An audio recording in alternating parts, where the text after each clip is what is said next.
मित्रों नमस्कार। पावन ज्योतिष प्रपात यूट्यूब चैनल पर आप सबका स्वागत है। आज के वीडियो का टाइटल है सर्वांगीण विकास के लिए कौन सा रत्न धारण किया जाए। जी हाँ मित्रों, which gemstone should be worn for all round development.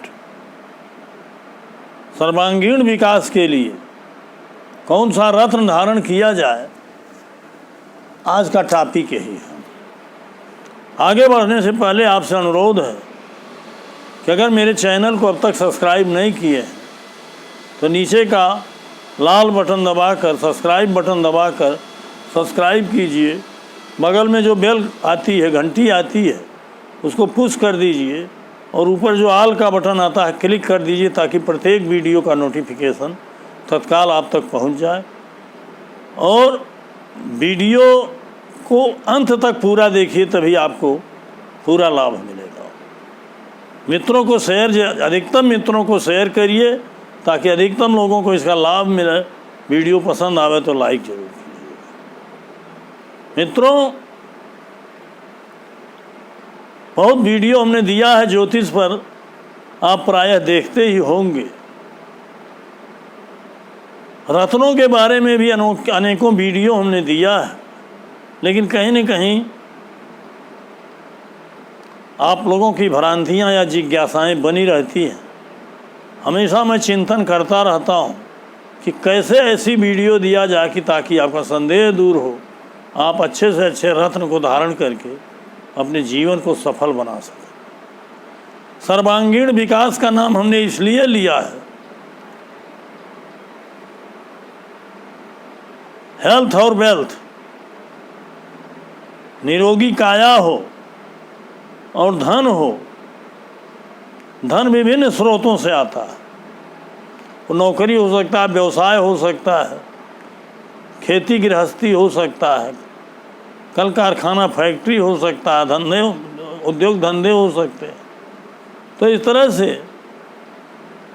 कौन सा रत्न ऐसा पहना जाए जिस भी फील्ड में आप हो वहाँ से धन का आगम ज़्यादा हो और आप स्वस्थ भी रहो।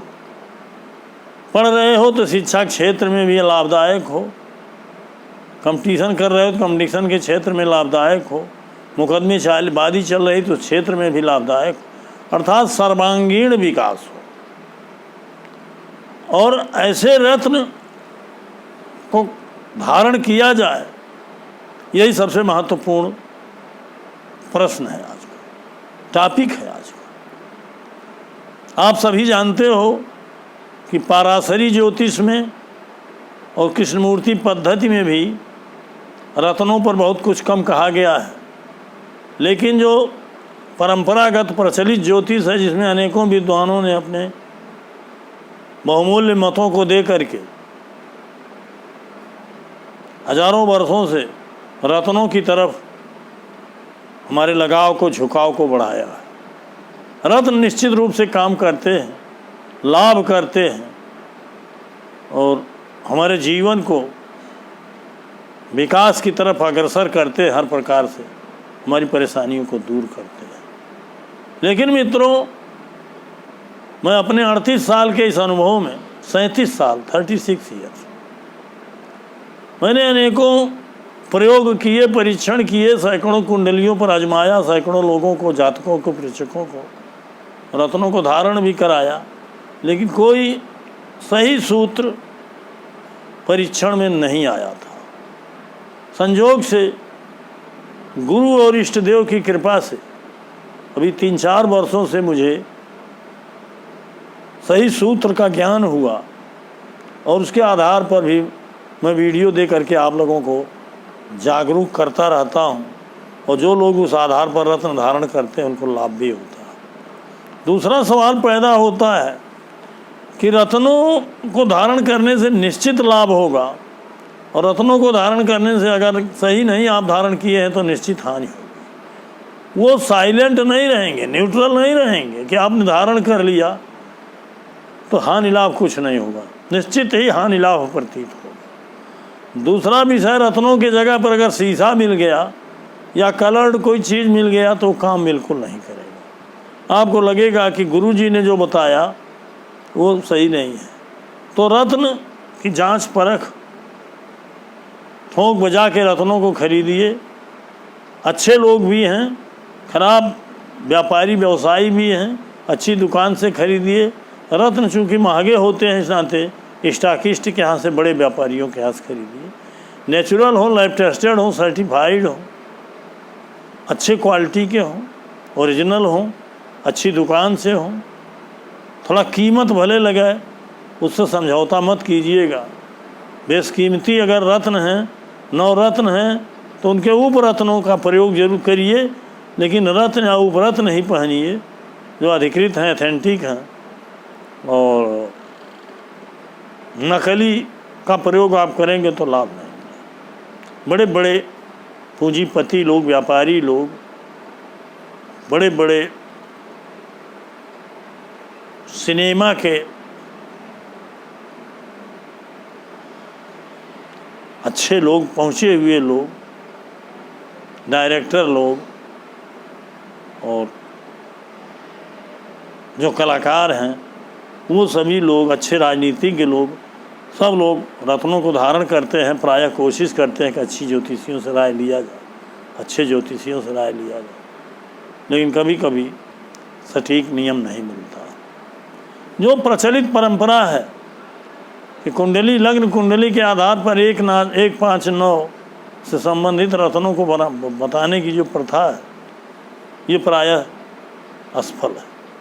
कभी कभी सही भी उतर सकती है, लेकिन उसका लॉजिक सही नहीं। मैंने केपी ज्योतिष के आलोक में रत्नों को सर्च किया, उसका सूत्र दिया।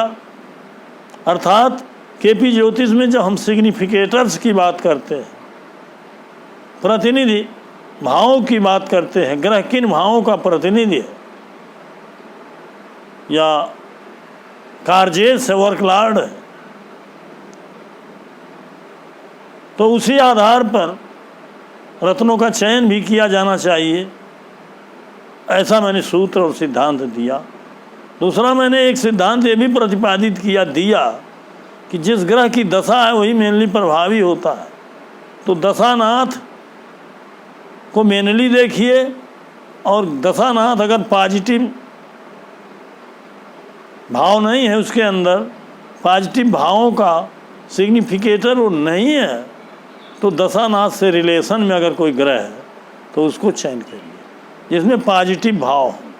पॉजिटिव भावों की बात जब हम करते हैं तो यद्यपि विभिन्न 12 भाव हैं, उनके लिए पॉजिटिव निगेटिव बहुत से भाव हैं, लेकिन मेन हम जो हेल्थ और वेल्थ की बात करते हैं, हेल्थ के लिए 1 5 और 11 ये प्रमुख और सहायक भाव हैं। वेल्थ के लिए 2 6 11 ये प्रमुख और सहायक भाव हैं, 10वां भी सहयोगी है। तो जिस ग्रह में, महादशानाथ में अगर दोनों का कॉम्बिनेशन है 1 5 11 2 6 11, या महादशानाथ से रिलेटेड में, जब रिलेशन की बात करते हैं तो महादशानाथ से ज्योति किसी की हो, महादशानाथ से दृष्टि किसी की हो, दृष्टि भी 4 6 अंश के अंदर हो, ज्योति भी हो, महादशानाथ की राशि में कोई हो, नक्षत्र में कोई हो, उप नक्षत्र में हो, उप नक्षत्र को भी आप ले सकते हैं संबंधों को देखने के। तो इस तरह से एक ऐसे ग्रह का चयन करिए, वो जो भी हो, ये भ्रांति मत पालिए कि किसी लग्न विशेष के लिए कोई ग्रह विशेष ही अच्छा बुरा होता है। हर ग्रह अच्छे हैं, हर ग्रह बुरे हैं।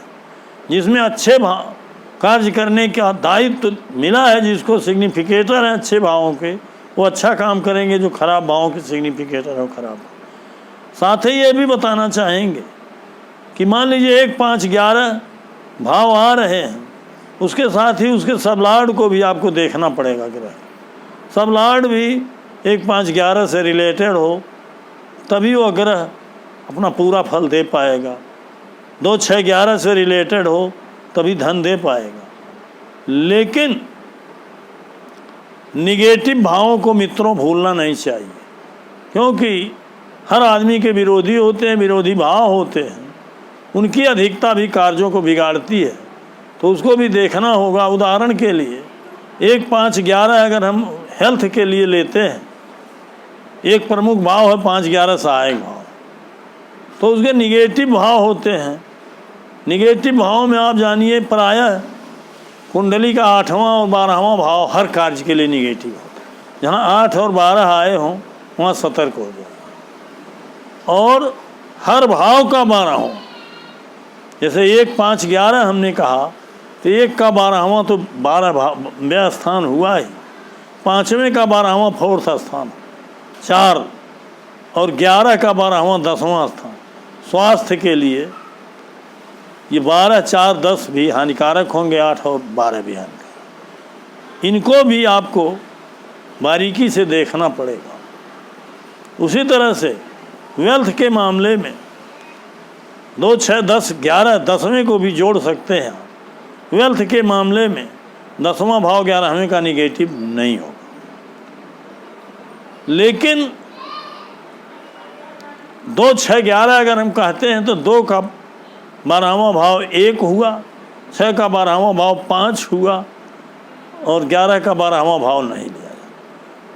और 8 और 12 अर्थात 1, 5, 8 और 12 ये धन के लिए उपयोगी नहीं है।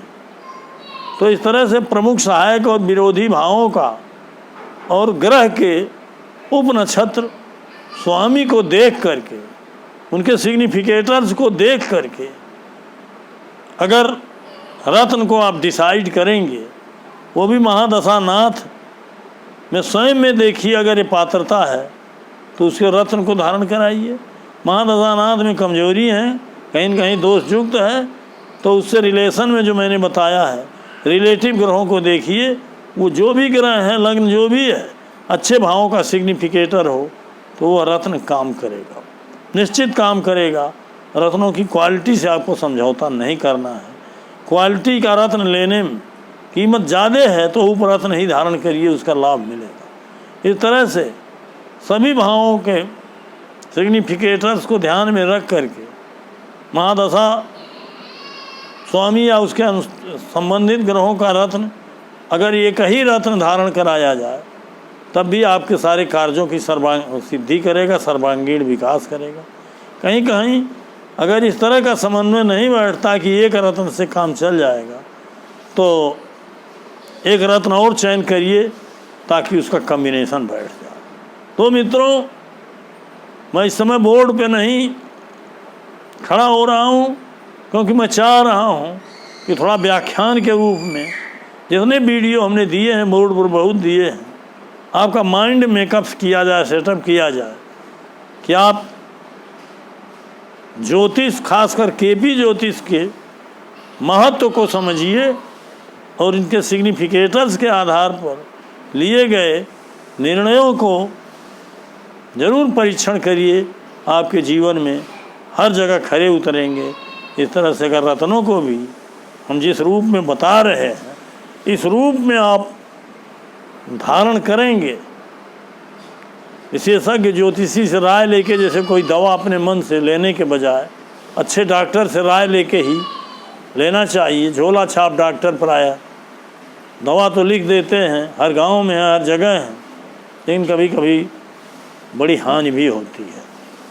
तो आपको जो लगे कि एपी सिस्टम का विद्वान आदमी है, हर चीज़ से जानकारी है, उसी से राय लेकर निश्चित रूप से रत्नों को पहनिए और आपको लाभ होगा। वीडियो लंबा न हो, इस नाते आज का वीडियो मैं यहीं समाप्त कर रहा हूँ। आपसे पुनः पुनः आग्रह है कि वीडियो को अधिकतम मित्रों तक शेयर करिए। वीडियो पसंद आवे तो लाइक करिए। बहुत बहुत धन्यवाद। पुनः पुनः आप सबको नमस्कार, शुभकामनाएं।